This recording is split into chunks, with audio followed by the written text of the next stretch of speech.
राहुल गांधी के नेतृत्व में संसद से इलेक्शन कमीशन के दफ्तर तक किया गया विपक्षी मार्च। एसआईआर और वोट चोरी के खिलाफ हल्ला बोल। पाकिस्तान के सेना प्रमुख असीम मुनीर ने दी परमाणु युद्ध की धमकी। सिद्धू जल संधि रोकने पर भी भारत को धमकाया।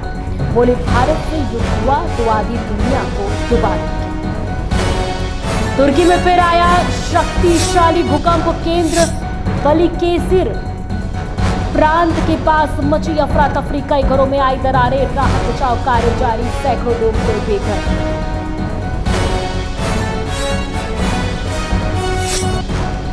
बिहार में वीआईपी नेताओं की सुरक्षा व्यवस्था में हुआ बड़ा फेरबदल। 6 नेताओं की सुरक्षा श्रेणी में हुआ बदलाव। सभी को मिली जेड और वाई श्रेणी की सुरक्षा। राजधानी रांची के भाजपा कार्यालय के समीप एक दिल दहलाने देने वाली घटना। एक बेकाबू फॉर्च्यूनर ने बाइक और कार को जोरदार मारी टक्कर। घटना में 3 लोगों की मारे जाने की खबर।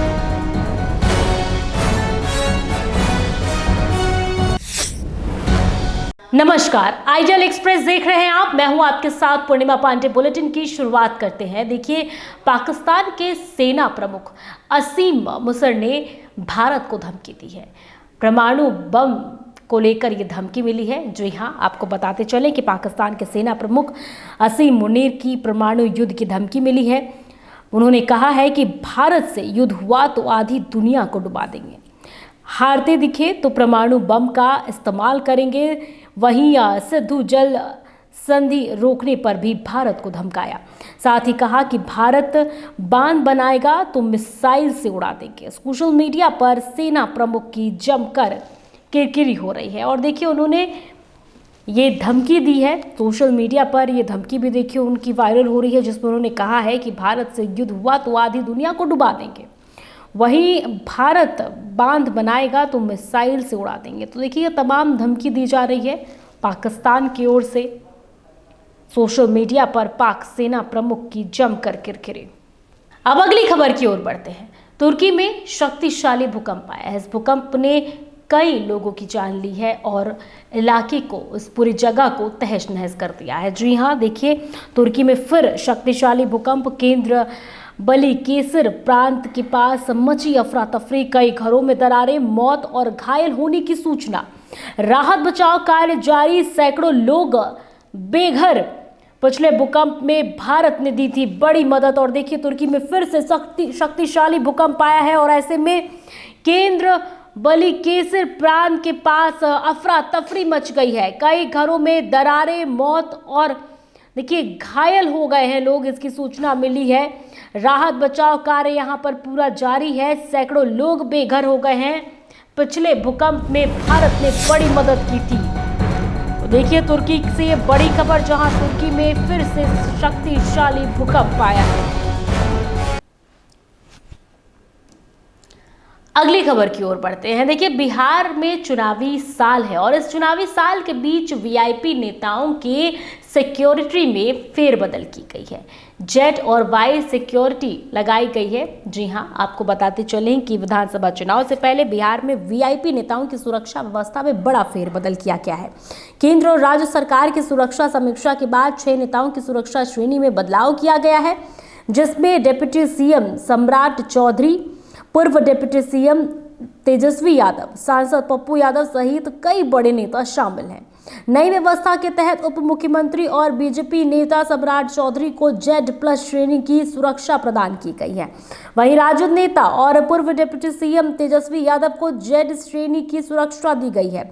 इसके अलावा जन अधिकार पार्टी के सांसद पप्पू यादव, बीजेपी सांसद प्रदीप कुमार और बीजेपी विधायक ज्ञानेंद्र ज्ञानू को वाई+ श्रेणी की सुरक्षा दी गई है।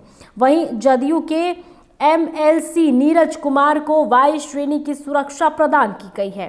तो देखिए, बिहार में चुनावी साल और इसी चुनावी साल के बीच में देखिए कई वीआईपी नेताओं के सुरक्षा में बदलाव किया गया है, उनकी श्रेणी में बदलाव किया गया है। इन तमाम वीआईपी लोगों को, वीआईपी नेताओं को जेड+ वाई+ सिक्योरिटी दी गई है। यह वक्त है एक छोटे से ब्रेक का। जल्द हाजिर होंगे।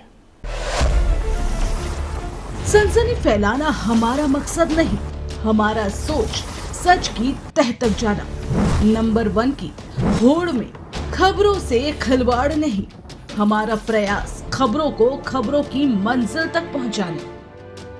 हमारी ताकत हमारा टीम और आपका भरोसा हमारी हिम्मत। हम हैं आइडियल एक्सप्रेस।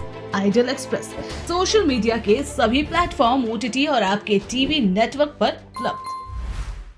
ब्रेक के बाद स्वागत है आपका। खबरों की ओर बढ़ते हैं। देखिए, बिहार में विधानसभा चुनाव है और ऐसे में बिहार की राजनीति में सरगर्मी बढ़ गई है और इसी सरगर्मी के बीच में देखिए अजीत सिंह ने जनसंपर्क किया है। राजद प्रत्याशी हैं अजीत सिंह। राजद प्रत्याशी अजीत सिंह ने विभिन्न क्षेत्रों में सैकड़ों कार्यकर्ताओं के साथ दौरा किया। अजीत सिंह ने डोर टू डोर जाकर जनसंपर्क किया। इस दौरान मीडिया से बातचीत के दौरान बताया कि बिहार विधानसभा चुनाव को देखते हुए लगातार क्षेत्र में भ्रमण कर रहे हैं और लोगों से मिल रहे हैं। इस बीच उन्होंने विपक्ष पर जमकर हमला बोला है।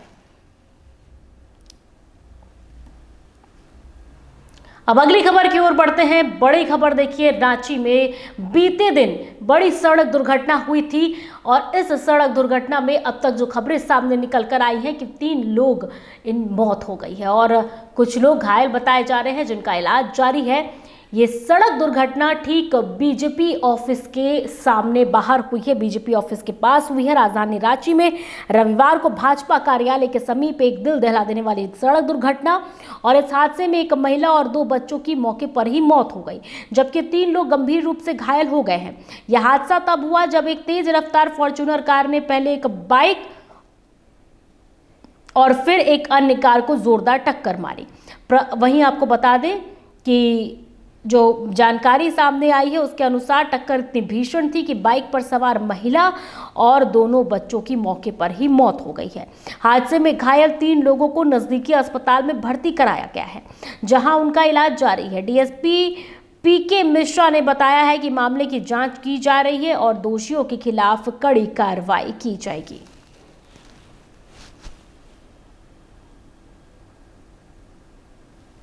अब अगली एक और बड़ी खबर रांची से, जहां पर एक नाबालिग को गोली मारकर उसकी हत्या कर दी जाती है। जी हां, रांची के हिंदपड़ी क्षेत्र से एक नाबालिग की गोली मारकर हत्या कर देने का मामला सामने आया। बता दें कि दोपहर का वक्त था जब साहिल उर्फ कुरे नाम के 16 साल के लड़के की गोली मारकर हत्या कर दी।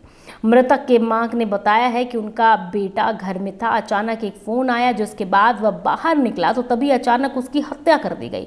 उन्होंने साफ तौर पर आरोप लगाया है कि पूर्व पार्षद असलम के छोटे भाई आसिफ ने इस अपराध को अंजाम दिया है। वहीं दूसरी तरफ पूर्व पार्षद की पत्नी ने आरोप को बेबुनियाद बताते हुए जांच की मांग की है। यह मामला किसी पुरानी रंजिश का है और ऐसा कहना है मृतक की मां का कि ये पूरा जो मामला है वो किसी पुरानी रंजिश को लेकर है। फिलहाल देखिए मामले की जांच की जा रही है।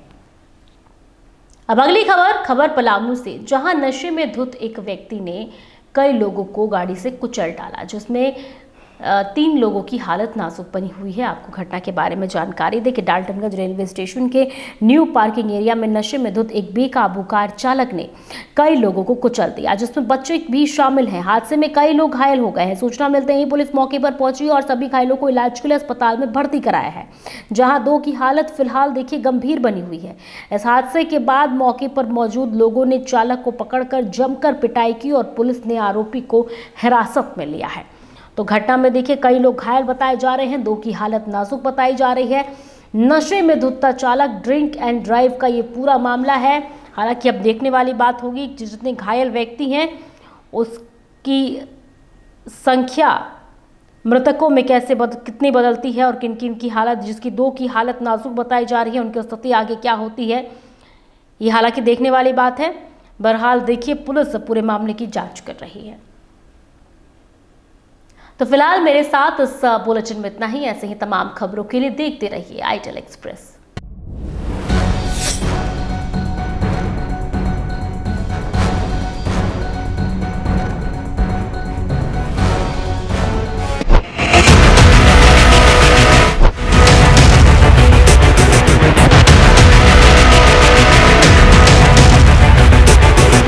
अगर सत्ता से सवाल पूछना बगावत है तो हाँ, मैं बागी हूं। अगर सच्चाई दिखाना गुनाह है तो हाँ, मैं गुनहगार हूं। ना डर है, ना दहशत है, ना खौफ तुम्हारे इल्जामों का। पूछेंगे सवाल, तलाशेंगे जवाब, और डंके की चोट पर करेंगे सच और झूठ का पर्दाफाश। बरसों पहले जो सफर शुरू हुआ था, अब उसे अंजाम तक पहुंचाने की बारी है। सिर्फ खबर नहीं, अब इंसाफ दिलाने की भी जिम्मेदारी है। लौट रहा हूं कड़े और बड़े सवालों के साथ, फेस टू फेस आशुतोष के साथ, सिर्फ आइडियल एक्सप्रेस।